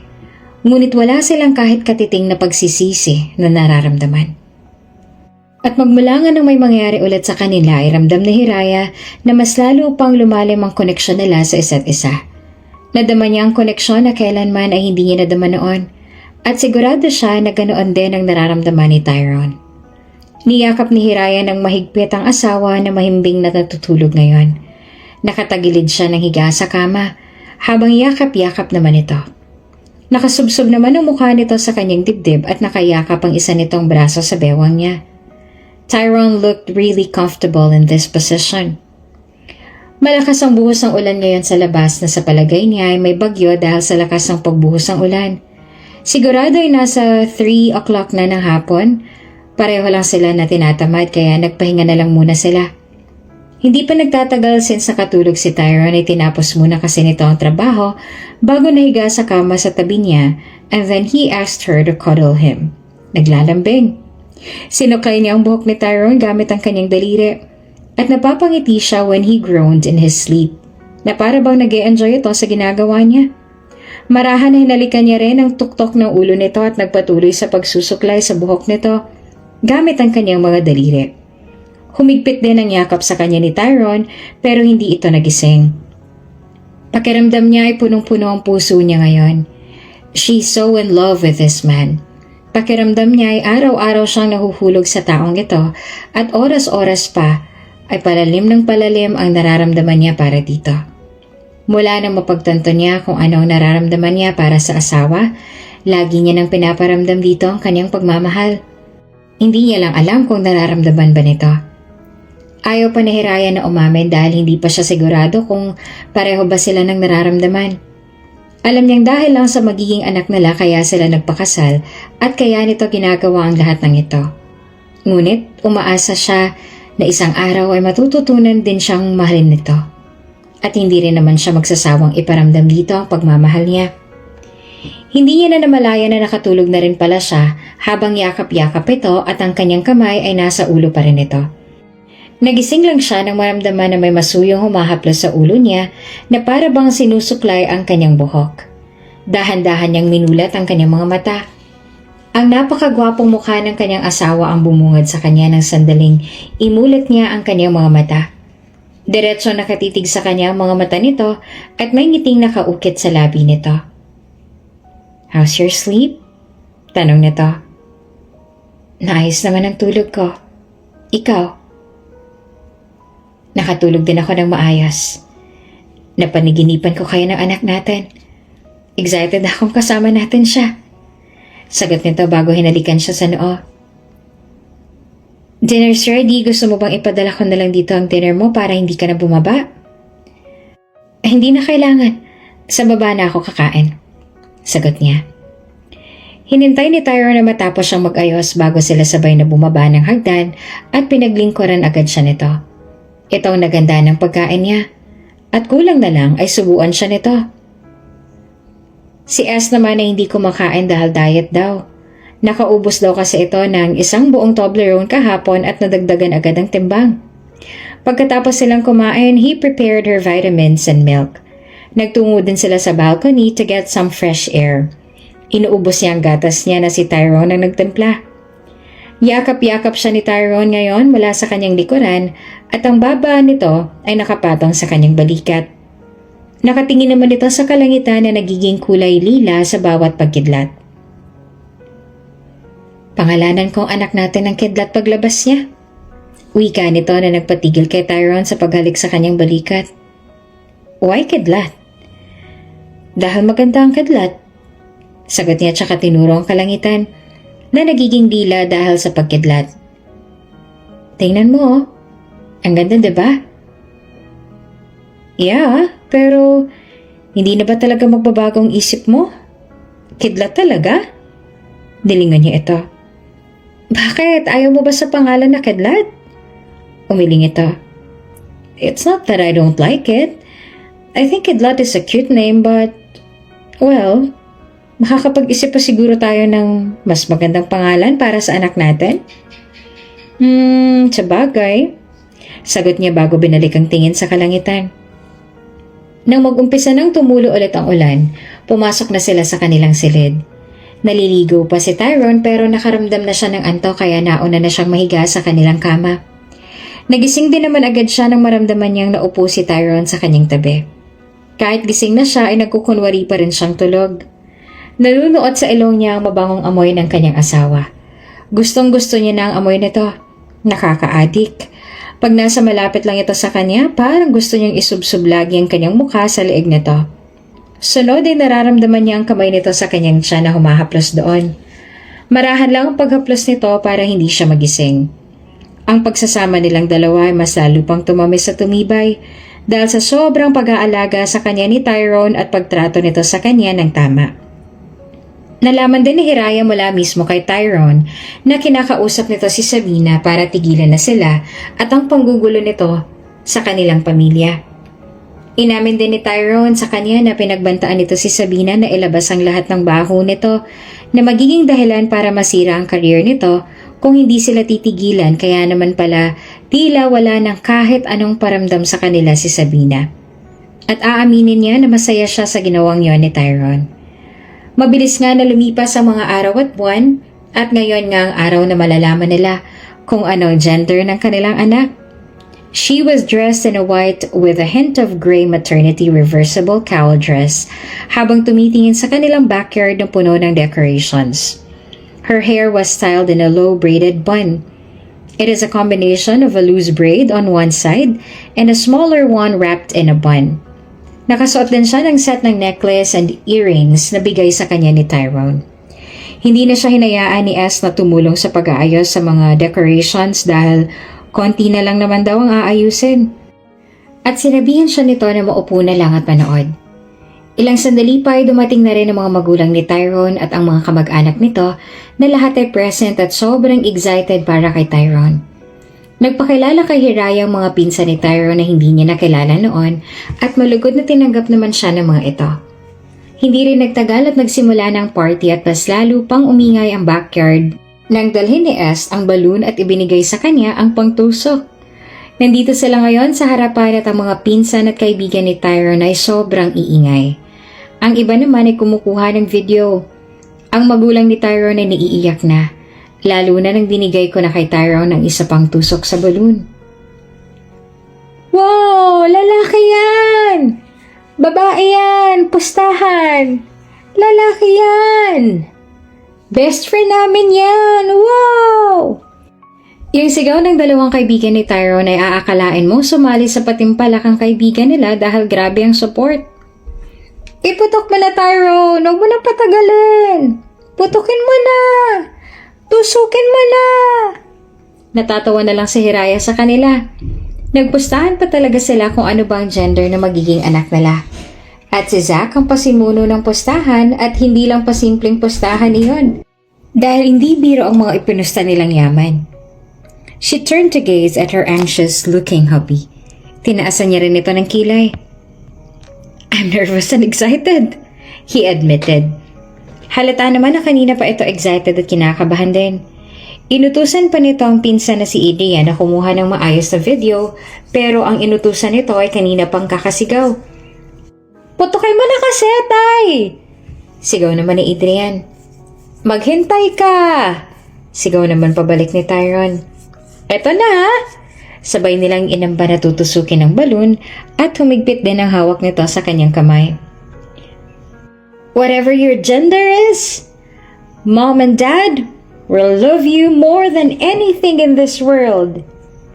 Isinigaw ni Tyron ang mga katagang yon bago tinusok ang balon at napuno ng malakas na hiyawan ng backyard nang makita ang pink ash mula sa loob ng balon. Pati siya ay napatili rin dahil sa labis na saya. Babae ang anak natin, love! It's a girl! It's a girl! He continued to chant. Nanginginig pa ang boses nito. Oo, babae ang anak natin. It's a girl!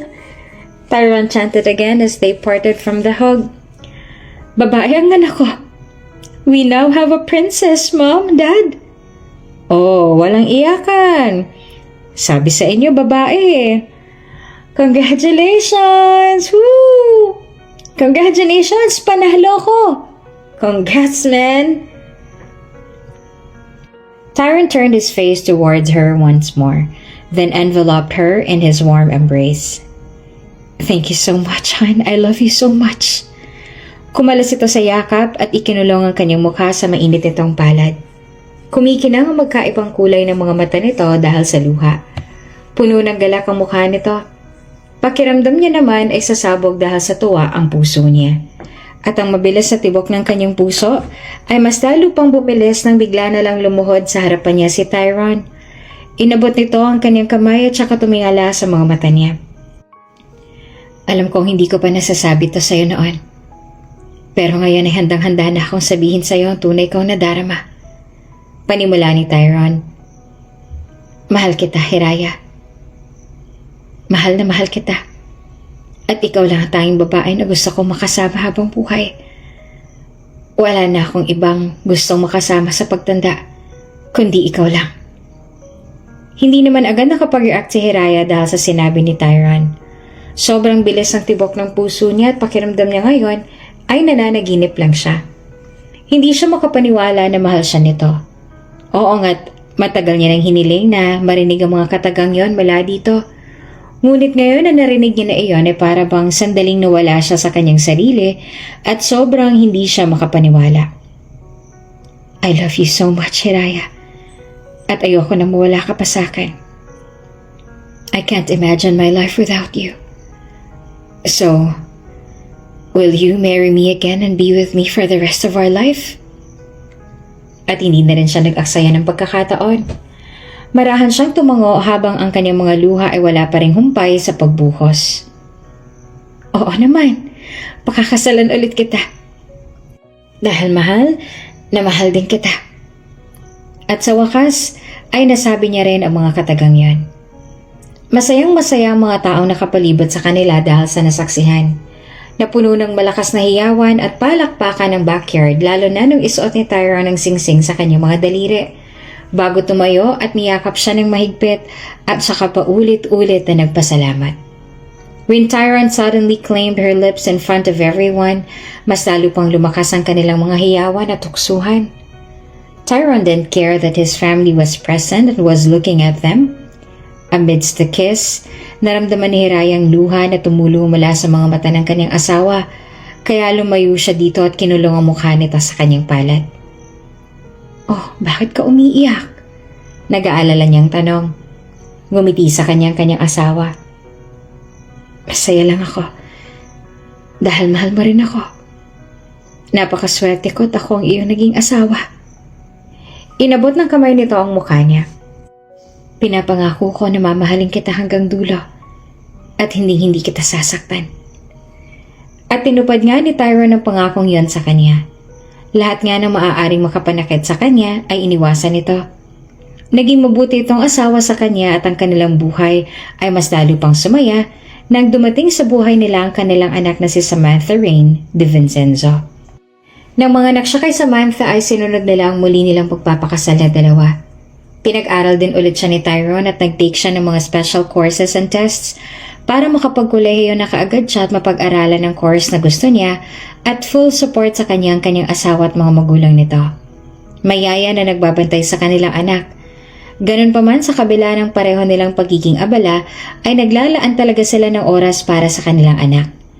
Tinupad niya rin ang pangako niya noon kay Sanya na hahanapin niya ito, at bagaman ay sarili na ring pamilya si Sanya nung mahanap niya ito at ang magulang nito ay matagal na ring namayapa, masaya si Hiraya na nahanap niyang muli si Sanya, at masaya rin para sa kanya si Sanya dahil natupad niya na ang lahat ng mga pangarap niya.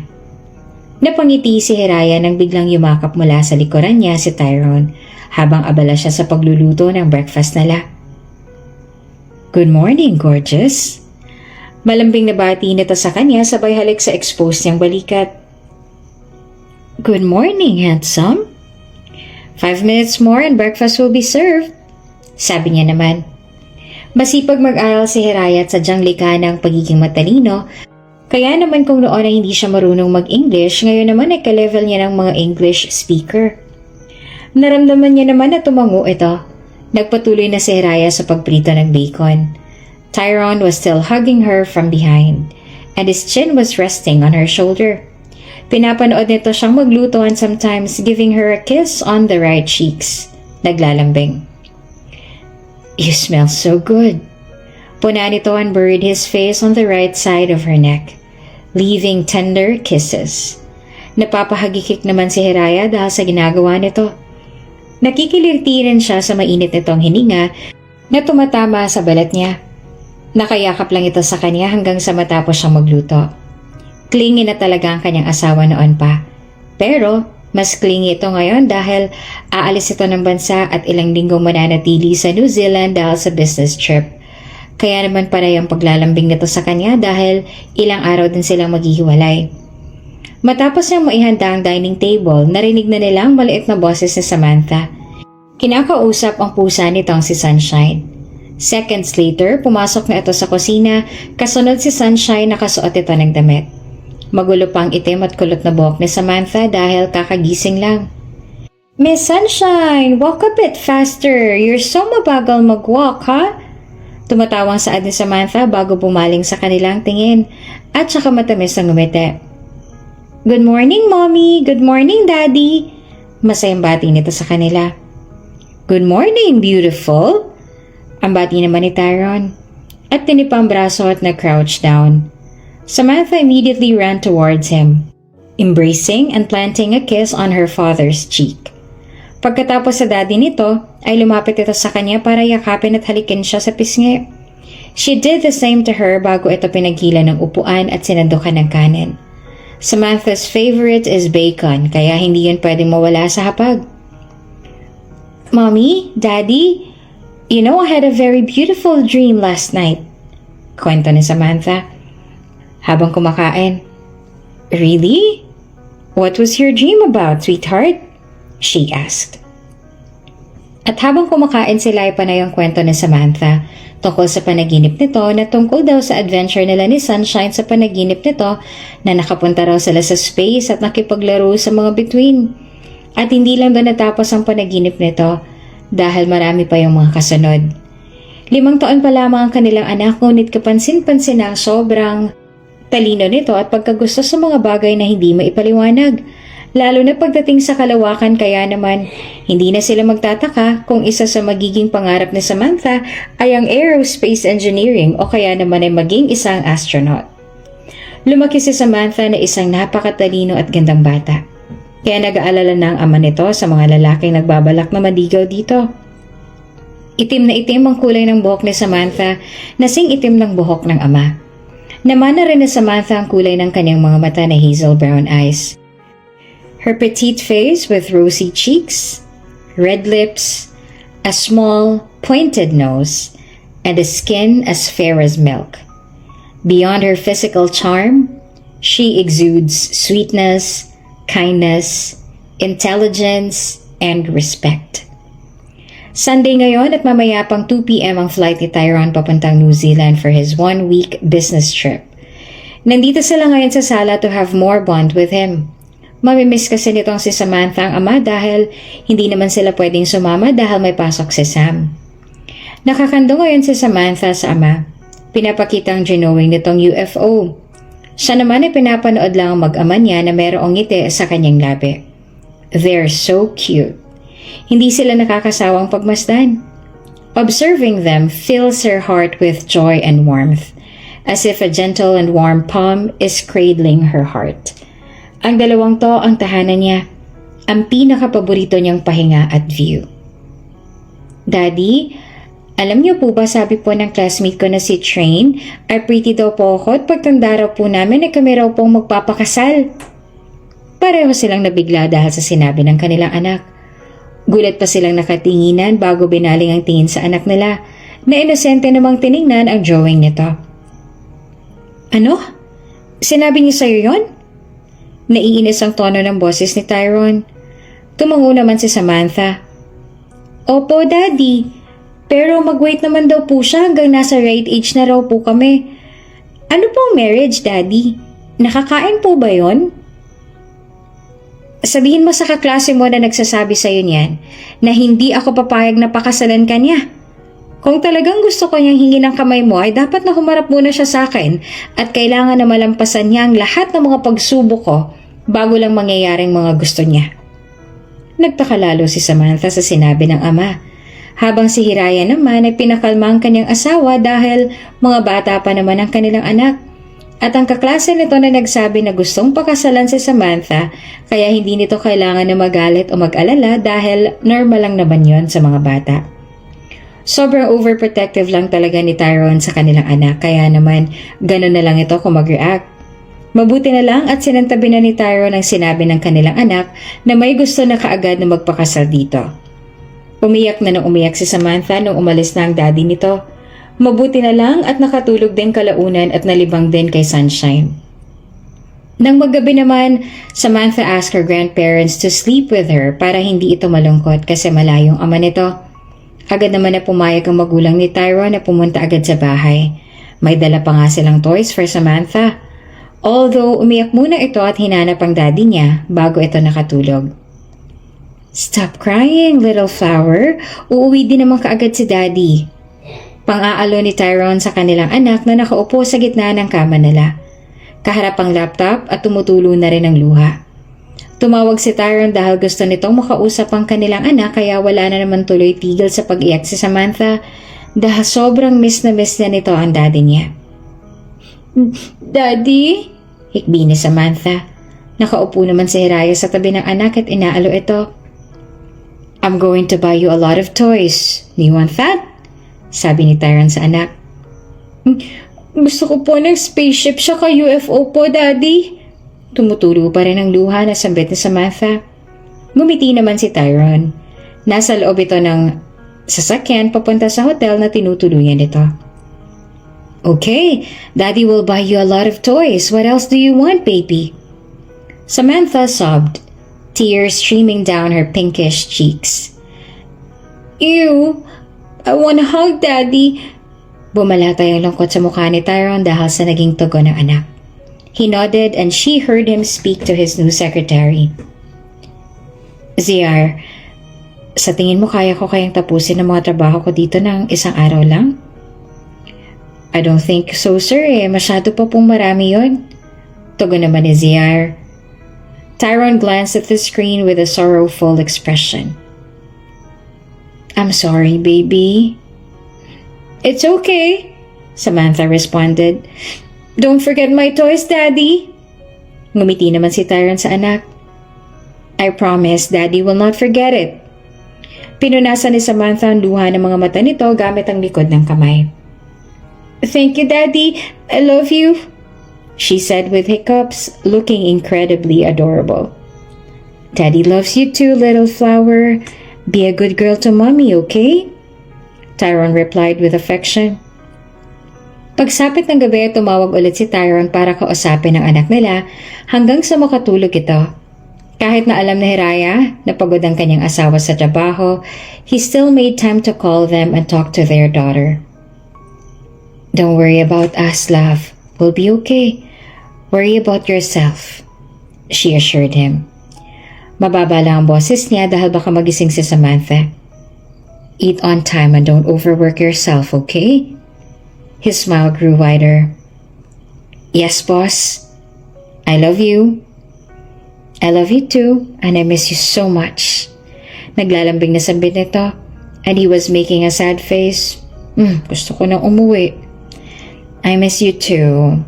Si Samantha ulit ang yayakapin ko mamaya. And you're going to hug Pillow again?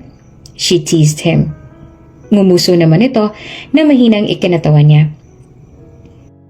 After the call, they bid their goodbyes, and she laid next to her daughter, na nang maramdamang nasa tabi nito siya ay kaagad na sumiksik sa kanya. Niyakap niya ito at hinalikan ng tuktok ng ulo. Ngayon ang pangatlong araw ni Tyrone sa New Zealand at nandito sila ngayon sa tapat ng classroom ni Samantha. Hinihintay ito. Ilang minuto na lang at dismissal na nila. Samantha is already in her first grade. She's also talking to her husband on call right now.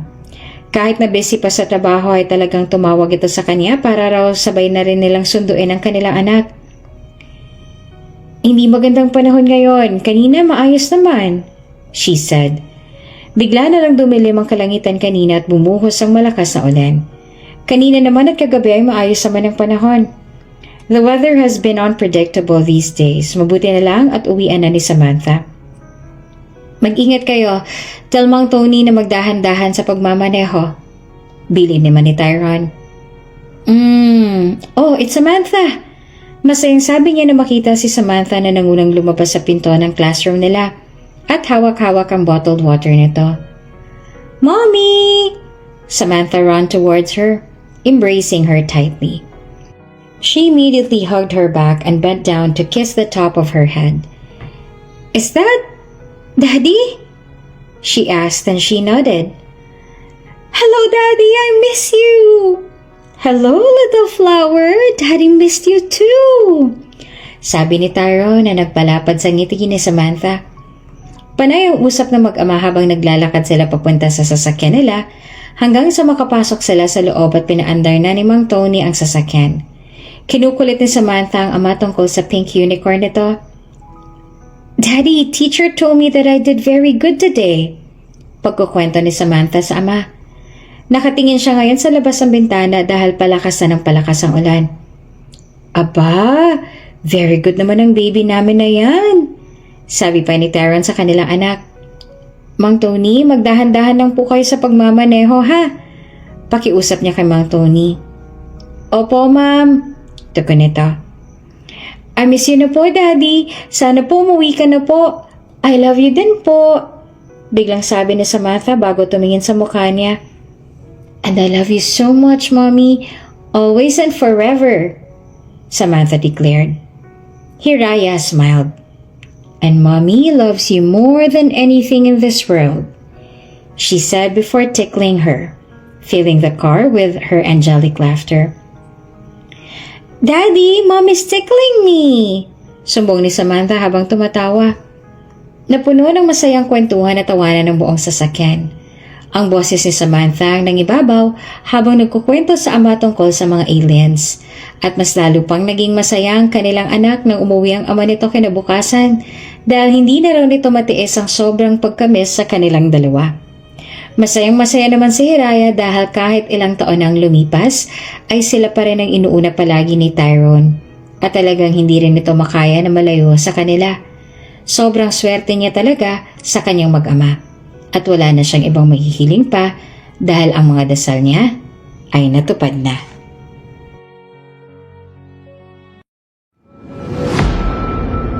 Kung bago ka pa lang sa channel na ito, Ate Jane TV, huwag kalimutang pindutin ang notification bell and subscribe button. Sana po hindi naman malaking abala sa inyo ang pagpindot ng subscribe button dahil ang kapalit po nito ay ang pagsuporta para makapag-produce ng mga libreng stories sa mga channels ni Ate Jane. Maraming salamat!